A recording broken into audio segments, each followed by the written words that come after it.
Hi everyone, welcome to marlamiller.com. This is our 20-second quick query critique. As you know, I post all of the query letters on the site, and I'd like you to pay attention to this one in terms of the formatting.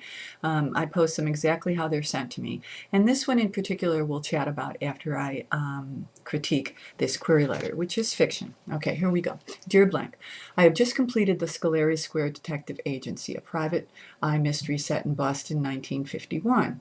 Historical background of the setting. Scollay Square was the infamous vice and entertainment center of New England, home of the old Howard Burlesque House, where comedians such as the Marx Brothers and enthusiasts such as Gypsy Rose Lee practiced their art. City censors closed it in 1953, and a suspicious fire leveled it soon afterwards. The novel. Quixotic private eye Frances Fallon is hired by Beacon Hill socialite Martha Prendergast to find out with whom she is sharing her admirable husband Roger. Fallon and his cynical new protege Julie soon discover Roger's mistress is one, Helen Romskew, an ambitious Crawford House bar girl. But the case is hardly closed when Helen turns up dead with a bullet in her temple. Her roommate Millie, a chorus girl at the old Howard, a Howardette, believes it was murder, not suicide, and beseeches Fallon to pursue the investigation. Martha becomes prime suspect when Fallon finds her diary in the victim's apartment, revealing Martha's bizarre secret sex life, providing a motive for murder. Espionage enters a mix when a spy camera is found along with the diary. To warn Fallon off the case, the killer blows up Fallon's Studebaker, stabs his cat Izzy, and kidnaps Millie. The police, mafia, and FBI also want Fallon off the case, but Fallon's roller coaster is beyond the point of no return, and he pursues the case to its explosive conclusion in the crowded ballroom of the Imperial Hotel, where the hunter becomes the prey. The author. I grew up in the Scollay Square area until sadly it was razed in 1958. The colorful characters who inhabited that era made an indelible impression on me. I then joined the U.S. Army and trained in military intelligence. Merging that training with Scollay Square seemed natural for a private eye novel and possible series. Would you be willing to look at the manuscript? Thank you for your time and consideration. Sincerely. Okay.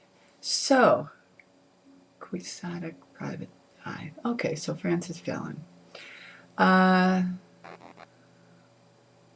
Okay, I have to read this. Yeah, I read this a couple times, but I will tell you that the writing here is a mouthful, and so I have to, really concentrate on it. Okay, what do I think of this? Well, I kind of like it. I think it's pretty interesting. As I know it, it's going to be a whodunit with a private eye who gets hired by a woman who wants to know who her husband is fooling around with, and then everyone starts getting killed. The fact that he set it in an area that a lot of readers might be familiar with, that's not a bad idea. And so, I think that this author probably is very close to pitching this to the right agent, and I would encourage him to do that.